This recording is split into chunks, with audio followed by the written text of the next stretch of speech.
Hello students, आज हम different effects इन UV visible spectroscopy discuss करेंगे। जो मेनली इफेक्ट्स हैं जो यूवी लैम्डा मैक्स की वैल्यू को इफेक्ट करते हैं, that is conjugation effect and solvent effect. So the first one is the conjugation effect. इसके बारे में हमने पहले भी डिस्कस किया हुआ है दैट अगर किसी कंपाउंड में कंजुगेशन बढ़ता है so that refers the larger lambda max value. So जितना ज्यादा कंजुगेशन होगा उतना हाई हमारी लैम्डा मैक्स की वैल्यू होगी। द रीजन इज दैट कि आपका कंजुगेशन की वजह से जो एनर्जी सेपरेशन है between the ground state and excited state वो रिड्यूस्ड हो जाता है। और अगर एनर्जी सेपरेशन रिड्यूस्ड हो जाएगा सो अगर एनर्जी कम है तो वेवलेंथ हमारी इंक्रीज हो जाएगी। ठीक है, इसको हम एक इस डायग्राम से और इजीली एक्सप्लेन हो जाएगा। So here in this diagram हम कंपैरेटिव स्टडी देख रहे हैं इथीन का, ब्यूटाडाइन और हेक्साट्राइन। इथीन में कोई कंजुगेशन नहीं है, ब्यूटाडाइन और हेक्साट्राइन में कंजुगेशन इंक्रीज हो रहा है। सो इथीन के केस में अगर हम पाई टू पाई स्टार ट्रांजिशन की एनर्जी देखें ज्यादा है, बट जैसे जैसे number of pi bonds increase होते जाएंगे इन टर्म्स ऑफ कंजुगेशन तो हमारा जो एनर्जी का गैप है वो डिक्रीज होता जाएगा इस केस में। और अगर नंबर ऑफ कंजुगेशन इंक्रीज हुआ तो यहाँ एनर्जी गैप और डिक्रीज हो गया। So the energy gap in case of highest occupied molecular orbital and lowest unoccupied molecular orbital decreases as the number of conjugation of pi orbital increases. Okay, और अगर energy हमारी decrease हो रही है इसका मतलब ये हुआ कि wavelength is increases because energy is inversely proportional to wavelength. Okay, next हम एक एग्जाम्पल देखेंगे। ये एग्जाम्पल्स हमने ऑलरेडी डिस्कस कर चुके हैं इन द क्रोमोफोर्स कि अगर 1,5 हेक्साडाइन है एंड 2,4 हेक्साडाइन है तो किस केस में कंजुगेशन हो रहा है आपका, इस केस में इंक्रीज हो रहा है, कंजुगेशन ज्यादा कंजुगेशन शो हो रहा है। तो कंजुगेशन की वजह से जो हमारा एनर्जी गैप है पाई टू पाई स्टार वो कम हो जाएगा एज कंपेयर टू दिस 1,5 हेक्साडाइन। तो लैम्डा मैक्स की वैल्यू हमारी इस केस में हायर होगी। Is the solvent effect. In solvent effect जो हमारा एब्जॉर्प्शन स्पेक्ट्रम होता है वो डिपेंड करता है किस टाइप का सॉल्वेंट में हमने एब्जॉर्बिंग सब्सटेंस को डिसॉल्व किया। इस सॉल्वेंट की वजह से भी हमारा जो लैम्डा मैक्स की वैल्यू है या इंटेंसिटी ऑफ एब्जॉर्प्शन इफेक्ट होता है, that is called as mainly solvent effect. तो हमें किस तरह का सॉल्वेंट यूज करना चाहिए? The most suitable solvent for UV spectroscopy which does not absorb in this region during the investigation। ठीक है, सो मेनली जो हमारे सॉल्वेंट यूज करते हैं हम hexane, cyclohexane, methanol, ethanol. Okay, तो ये इस तरह के सॉल्वेंट्स हम यूज करते हैं जो कि यूवी विजिबल स्पेक्ट्रोस्कोपी रेंज को एब्जॉर्ब नहीं करता, और अगर इथेनॉल मीथेनॉल करता भी है तो बहुत कम क्वांटिटी में करता है। ठीक है, सो सॉल्वेंट इफेक्ट जो है वो हमारा किस तरह का सब्सटेंस हम यूज कर रहे हैं एनालाइज करने के लिए उस पे भी इफेक्ट होता है। ओके, सो सपोज अगर हम कंजुगेटेड डाइन्स और एरोमेटिक हाइड्रोकार्बन्स ले रहे हैं तो उनमें हमारा चेंज इन द पोलैरिटी बहुत कम होगा। ओके, बट अगर हम सॉल्वेंट्स में ले रहे हैं पोलर कंपाउंड्स ले रहे हैं और पोलर कंपाउंड को हम एनालाइज कर रहे हैं सॉल्वेंट्स में तो ये हमें इस तरह के कंपाउंड ज्यादा इफेक्ट करेंगे in the solvent effect. Okay, so हमने यहाँ पे एक एग्जांपल लिया हुआ है alpha beta unsaturated carbonyl compounds. Not only alpha beta unsaturated, आपके कोई भी कार्बोनिल कंपाउंड्स होंगे जैसे एसीटोन हो गया हमारा, ठीक है, और the carbonyl compounds which have attached with a double bond in a conjugation, इस तरह के जो पोलर कंपाउंड्स हैं ये हमारे ज्यादा इफेक्ट करेंगे in the polarity of the solvent. तो किस तरह से इफेक्ट करेंगे वो हम आगे देखेंगे। जो मेनली ट्रांजिशन होता है अगर कार्बोनिल कंपाउंड्स हैं तो उनमें ट्रांजिशन होंगे दो तरह के, one is pi to pi star transition and the second one, अगर उसमें ऑक्सीजन है, कोई भी हेट्रो एटम है, then it is n to pi star transition. Okay, so जो नेट इफेक्ट होगा हमारा in n to pi star transition, पहले ये पॉइंट हम डिस्कस करें फिर ग्राफ देखते हैं। N to pi star transition में क्या होगा, अगर प्रोटिक सॉल्वेंट यूज कर रहे हैं तो एनर्जी हमारी इंक्रीज हो जाएगी। ठीक है, एनर्जी इंक्रीज होगी, और अगर एनर्जी इंक्रीज होगी तो क्या होगा, डिक्रीज इन द वेवलेंथ। ठीक है, और decrease in the wavelength that means the absorption shift towards the blue shift. Okay, so जब भी हमारा कोई भी पोलर सॉल्वेंट कार्बोनिल कंपाउंड की वजह से इफेक्ट कर रहा है तो N to pi star transition में अलग इफेक्ट होगा, पाई टू पाई स्टार में अलग इफेक्ट होगा। तो एन टू पाई स्टार में क्या होगा, आपका एनर्जी इंक्रीज हो रही है, एनर्जी इंक्रीज होने की वजह से वेवलेंथ डिक्रीज होगा, और वेवलेंथ डिक्रीज होगा मतलब एब्जॉर्प्शन ब्लू शिफ्ट की तरफ शिफ्ट हो जाएगा by increasing the polarity of the solvent in case of n to pi star transition. So ऐसा क्यों हो रहा है, n to pi star transition में एनर्जी क्यों इंक्रीज हो रही है in the ground state? The reason is that क्योंकि आपका हाइड्रोजन बॉन्डिंग स्टेबलाइज्ड हो रहा है, हाइड्रोजन बॉन्डिंग फॉर्म्ड हो रहा है, जो कि ग्राउंड स्टेट में क्या होगा, n to pi star में ग्राउंड स्टेट में कौन सा होगा, नॉन बॉन्डिंग, और एक्साइटेड स्टेट में पाई स्टार। तो जो ग्राउंड स्टेट है मतलब नॉन बॉन्डिंग है, वो हमारा हाइड्रोजन बॉन्ड फॉर्म कर देता है। ठीक है, क्योंकि पोलर सॉल्वेंट, सपोज हमने सॉल्वेंट लिया है वाटर, ओके, तो वाटर है, कार्बोनिल कंपाउंड्स लिया तो ऑक्सीजन हो गया हमारा, हेट्रो एटम्स, तो ऑक्सीजन और वाटर के बीच में हमारा हाइड्रोजन बॉन्डिंग फॉर्म हो जाती है। इस हाइड्रोजन बॉन्डिंग की वजह से ये हमारा जो नॉन बॉन्डिंग है वो ज्यादा स्टेबल हो जाता है, और जो ज्यादा स्टेबल होगा उसकी एनर्जी नॉर्मल से डिक्रीज हो जाएगी। ठीक है, एनर्जी हमारी नीचे की ओर जाएगी, अगर आपको मॉलिक्यूलर ऑर्बिटल थ्योरी वाला बॉन्डिंग एंटी बॉन्डिंग ध्यान होगा तो इसको हम ग्राफ में यहाँ एक बार फिर से देखेंगे। इन केस ऑफ पोलर सॉल्वेंट, अगर यहाँ पे in presence of non polar solvent लिया है और यहाँ पे हमने पोलर सॉल्वेंट ले लिया है, तो कार्बोनिल कंपाउंड्स में अगर नॉन पोलर सॉल्वेंट लिया है तो हमारा मान लीजिए नॉन बॉन्डिंग पाई स्टार की एनर्जी हमारी, दिस वन इज एनर्जी है, एनर्जी गैप है, बट यही अगर हमने पोलर सॉल्वेंट ले लिया तो जो नॉन बॉन्डिंग है, ऑक्सीजन है, H2O के साथ हाइड्रोजन बॉन्डिंग बना देता है, तो वो ज्यादा स्टेबलाइज्ड हो जाएगा, और स्टेबलाइज्ड हो जाएगा तो एनर्जी इसकी कम हो जाएगी as compare to excited state. Excited state ज्यादा स्टेबलाइज नहीं हो रहा है, बहुत लाइट है, तो अब इसकी वजह से ये ज्यादा स्टेबलाइज्ड हो गया, तो आप देख रहे हैं इनके बीच का गैप इंक्रीज हो गया, और गैप इंक्रीज हो गया तो wavelength refers to the shorter wavelength, blue shift की तरफ हमारा लैम्डा मैक्स मूव कर जाएगा। सो ये जो कंडीशन है, that condition in case of n to pi star transition, non bonding to pi star transition में in case of polar solvent हमारा जो एनर्जी है वो इंक्रीज होगा और वेवलेंथ डिक्रीज हो जाएगा। ओके, सो और जो सेकेंड ट्रांजिशन है हमारा, that is pi to pi star transition. Okay, क्योंकि कार्बोनिल कंपाउंड्स में दोनों ट्रांजिशन शो करेंगे, n to pi star and pi to pi star transition. यहाँ पे because of the polar solvent जो पाई स्टार होगा, पाई स्टार ज्यादा stabilized हो जाएगा। Okay, the pi star is more polarized, sorry, the pi star is more stabilized as compare to pi orbital. So net effect क्या हो जाएगा, there is a decrease in the energy. अब energy अगर decrease हो रही है तो wavelength क्या हो जाएगा, इंक्रीज हो जाएगा, and the lambda max move towards the red shift.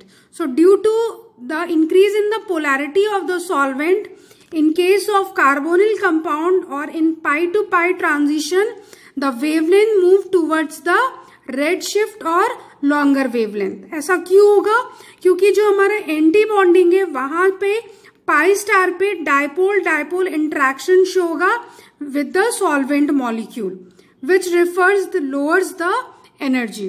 इसको हम ग्राफ में देखेंगे। सपोज ये पाई टू पाई स्टार ट्रांजिशन है हमारा इन केस ऑफ नॉन पोलर, और ये हमारा पोलर सॉल्वेंट है। तो आपका जो एंटी बॉन्डिंग है, एक्साइटेड स्टेट है, वो हमारा डाइपोल डाइपोल इंट्रैक्शन शो करेगा विद द पोलर सॉल्वेंट। तो इसकी एनर्जी हमारी देखिए डिक्रीज हो रही है, ठीक है। ये जो नॉर्मल यहाँ पे था, अब पाई स्टार यहाँ आ गया। सो पाई स्टार की एनर्जी हमारी डिक्रीज हो रही है, बट हमारी पाई की एनर्जी उस हिसाब से ज्यादा डिक्रीज नहीं हो रही है। सो नेट इफेक्ट क्या हो गया, there is a decrease in the energy as compare to the non polar solvent. तो एनर्जी डिक्रीज होने के कारण क्या होगा, हमारा the wavelength move towards the that is move wavelength हमारा हाई की तरफ मूव हो जाएगा। That is the sorry energy decrease हो रही है तो वेवलेंथ हमारा इंक्रीज हो जाएगा, ठीक है। So that is the red shift. So polar solvent में pi to pi star transition में आपका रेड शिफ्ट होगा, वेवलेंथ इंक्रीज होगा, but non bonding to pi star के केस में वेवलेंथ डिक्रीज हो जाएगा, हमारा ब्लू शिफ्ट होगा। So these are the So this is the solvent effect in case of polar solvent and non-polar solvent. So non-polar solvents हो गए हमारे hydrocarbon, cyclohexane, और पोलर सॉल्वेंट्स हो गए जैसे इथेनॉल हो गया हमारा, ओके, एल्कोहल हो गए। तो ये जो पोलर सॉल्वेंट में अगर पोलर ग्रुप्स हैं तो वो ज्यादा ट्रांजिशन शो करेंगे as compare to the non polar solvents. So I think solvent effect आपका क्लियर हो गया होगा। तो दोनों इफेक्ट्स हो गए यूवी विजिबल स्पेक्ट्रोस्कोपी के, एक conjugation and second one is the polar effect और polar solvent effect. Now the next one is the instrumentation. Instrumentation हमारे सिलेबस में बहुत कम आता है एग्जाम में, बट हम थोड़ा सा डिस्कस कर ले रहे हैं। जो इंस्ट्रूमेंटेशन होता है यूवी विजिबल स्पेक्ट्रोस्कोपी का, उसमें सोर्स रहेगा, मोनोक्रोमेटर रहेगा, सैंपल कंटेनर रहेगा एंड डिटेक्टर रहेगा। इसका एक डायग्राम आप देख लीजिएगा। This one is the light source, okay, this one is the lens से पास होके मोनोक्रोमेटर से पास्ड होगा, मोनोक्रोमेटर से पास होगा आपका। Further they will pass to the sample solution, the sample solution जिसमें रखा जाएगा उसको हम क्यूवेट बोलेंगे। और फाइनली जो लाइट हमारी है वो जो आफ्टर ट्रांसमिशन और आफ्टर एब्जॉर्बिंग डिटेक्टर से पास होके हमें डिजिटल डिस्प्ले डिस्कस करेगा। इस पे बेस्ड प्रैक्टिकल भी है हमारा, अगर हमें टाइम मिलेगा तो हम ये प्रैक्टिकल भी परफॉर्म करेंगे तो और क्लियर हो जाएगा, okay. So that is a UV visible spectrometer. मैं इसे बहुत ज़्यादा डिस्कस नहीं कर रही हूँ, और बहुत शॉर्ट पॉइंट्स में कुछ नोट्स दिए गए हुए हैं कि जो हमारा सोर्स मेनली हम यूज़ करते हैं, इस पर 2 मार्क्स का क्वेश्चन अगर आता है तो वो किस टाइप के रेडिएशन सोर्स हम यूज़ करते हैं। तो hydrogen discharge lamp, deuterium lamp, mercury lamp, tungsten lamp, इस तरह का हम रेडिएशन सोर्स यूज़ कर रहे हैं। और क्या मेन इंपॉर्टेंट पॉइंट होना चाहिए during the selection of the source, it should be stable और it should provide a continuous radiation. Next हो गया हमारा फिल्टर और मोनोक्रोमेटर। क्या होता है फंक्शन मोनोक्रोमेटर और फिल्टर का, ये हमारा पॉलीक्रोमेटिक रेडिएशन को मोनोक्रोमेटिक रेडिएशन में कन्वर्ट करता है बाय यूजिंग द फिल्टर्स और मोनोक्रोमेटर। थर्ड हो गया हमारा सैंपल कंटेनर्स और द सैंपल्स। तो सैंपल कंटेनर्स जो होता है उसको हम क्यूवेट कहते हैं, that is called cuvettes. Cuvettes generally quartz का मेड होता है, ओके, और जो कि यूवी विजिबल रेडिएशन में एब्जॉर्ब करता है लाइट को, रेक्टेंगुलर और सिलेंड्रिकल शेप का होता है। और जो फिर क्यूवेट के अंदर ही हम टेस्ट सैंपल को रखते हैं। The sample is placed in between the detector और मोनोक्रोमेटर के बीच में क्यूवेट में सैंपल रखा जाता है। So the next one is the last one, detector. Detector हमारे जो एब्जॉर्प्शन को और इंटेंसिटी को मेजर करता है। किसके एब्जॉर्प्शन इंटेंसिटी को मेजर करेगा, ट्रांसमिटेड लाइट के एब्जॉर्प्शन इंटेंसिटी को मेजर करेगा। मेनली जो हम डिटेक्टर्स यूज करते हैं फोटो सेंसिटिव डिटेक्टर्स होते हैं। डिवाइस मेनली रहता है जिसमें photovoltaic, photo tubes, photo multiplier cells रहते हैं, ओके। बहुत बेसिक इसमें दिया हुआ है पॉइंट वाइज, ये एग्जाम में बहुत कम आता है, इसे हम बहुत डिटेल में डिस्कस नहीं कर रहे हैं। Now the last one is the application of UV visible spectroscopy. ये एप्लीकेशन पार्ट हमने जो फर्स्ट पार्ट आपको सेंड किया था पीडीएफ का, यूवी विजिबल की प्रिंसिपल एंड एप्लीकेशन, उसमें ही मेंशन है। आज हम एंड कर रहे हैं यूवी विजिबल का ओनली पार्ट, तो एक बार डिस्कस कर लेते हैं एप्लीकेशन। एप्लीकेशन क्या करता है? फर्स्ट ये एरोमेटिक कंपाउंड्स और कॉन्जुगेटेड कंपाउंड्स को डिटरमाइन करता है। अगर सबसे पहला इंपॉर्टेंट एप्लीकेशन अगर यूवी विजिबल स्पेक्ट्रोस्कोपी का आप लिखेंगे, that will analyse the conjugation. ये आपके सिंगल बॉन्डेड और पाई बॉन्डेड कंपाउंड्स के बीच में डिफरेंशिएशन बता पाता है बाय इजली, क्योंकि pi to pi star transition में लैम्डा मैक्स की वैल्यू ज्यादा होगी as compare to sigma star transitions. Okay, तो इन सारे पॉइंट्स को हम डिस्कस करते हैं। सो फर्स्ट पॉइंट हो गया आपका characterization of aromatic compounds and conjugated olefins. वही डिस्कस है जो कंजुगेशन में हमने डिस्कस किया था। एक एग्जाम्पल यहाँ पे दिया हुआ है, ये एग्जाम में भी क्वेश्चन आया हुआ है कि बेंजीन और नैप्थलीन के केस में किसका कंजुगेट लैम्डा मैक्स की वैल्यू हाई होगी। तो जिस केस में आपको ज्यादा कंजुगेशन देगा वहां लैम्डा मैक्स की वैल्यू हाई होगी। ओके, तो जब भी आप कोई एग्जाम्पल एप्लीकेशन एक्सप्लेन करेंगे तो विथ एग्जाम्पल आप ये एग्जाम्पल भी मेंशन करते हैं या कोई और एग्जाम्पल भी मेंशन कर सकते हैं। Now the next one is detection of the impurities. Impurities के बारे में ये इंफॉर्मेशन बता सकता है। मान लीजिए हमारा प्योर, मान लीजिए इथेनॉल है, प्योर इथेनॉल में लैम्डा मैक्स की वैल्यू मान लीजिए सपोज एग्जैक्ट तो नहीं, मान लीजिए 280 नैनोमीटर है, और अगर सेम इथेनॉल में अगर हमने कुछ इम्प्यूटीज ऐड कर ली तो वो वैल्यू 285 नैनोमीटर से चेंज हो जाएगी। सो इन दिस वे हम डिटरमाइन कर सकते हैं कि जो गिवन कंपाउंड है वो प्योर है और they having a certain impurities और नॉट। ठीक है, by comparing with a standard raw material. हर एक का, जैसे हमारे जितने भी मेनली ऑर्गेनिक कंपाउंड है सबका लैम्डा मैक्स की वैल्यू फिक्स होती है। ठीक है, तो बेंजीन की सपोज फिक्स है, तो अगर बेंजीन में कोई इम्प्यूटीज हुई तो हम इम्प्यूटी को स्टैंडर्ड डेटा से कंपेयर करके हम इम्प्यूटीज को डिटेक्ट कर सकते हैं। So next application quantitative analysis. हम बियर्स-लैम्बर्ट्स लॉ पढ़े हुए हैं। In Beers Lamberts law there is a, हमने बियर्स-लैम्बर्ट्स लॉ पढ़ा हुआ है that Beers Lamberts law absorbance depend upon absorptivity, concentration and path length. So हम क्वांटिटेटिव एनालिसिस कर सकते हैं by the help of Beers Lamberts law. हम कंसंट्रेशन डिटरमाइन कर सकते हैं और मॉलिक्यूलर वेट भी डिटरमाइन कर सकते हैं। आपको मोलर कंसंट्रेशन का फॉर्मूला याद होगा, the molar concentration is concentration divided by molecular weight. तो अगर आपको मोलर कंसंट्रेशन और कंसंट्रेशन पता है तो आप मॉलिक्यूलर वेट डिटरमाइन कर सकते हैं। So that helps the quantitative analysis of that compound. Next the detection of the isomers. Mainly in UV visible spectroscopy हम डिफरेंट ज्योमेट्रिकल आइसोमर्स में डिफरेंशिएट कर सकते हैं bye knowing the lambda max value. अगर हम सिस और ट्रांस आइसोमर्स को compare करें तो दोनों के लैम्डा मैक्स की वैल्यू डिफर होती है।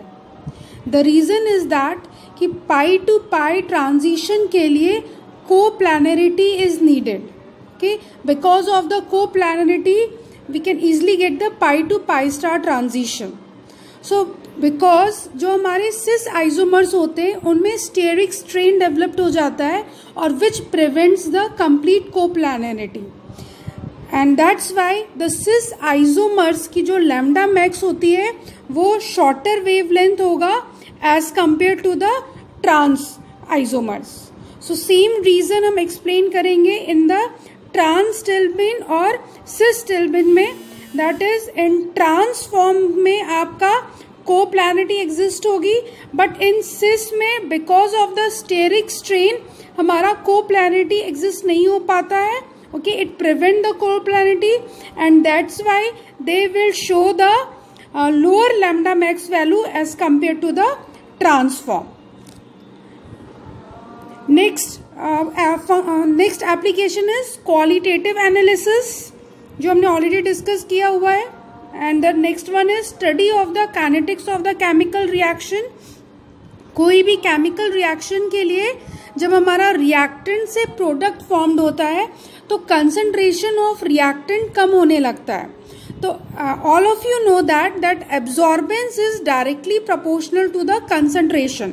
सो हर एक पॉइंट पे जैसे जैसे कंसंट्रेशन कम होगा, हर एक उस पॉइंट पे हम उसका एब्जॉर्बेंस, हम लैम्डा मैक्स की वैल्यू जब हम लेंगे तो हमारी लैम्डा मैक्स की वैल्यू डिफर होती जाएगी। So in this way we study the kinetics of the chemical reaction. And the last one is used in the quantitative analysis of the pharmaceutical substance and drugs. So in this way the application of UV visible spectroscopy is completed. अगर आपको कोई भी doubt है तो आप WhatsApp करिएगा और day by day अपना लेक्चर कंप्लीट करिए। नेक्स्ट लेक्चर हम स्टार्ट करेंगे इंफ्रारेड स्पेक्ट्रोस्कोपी। Thank you.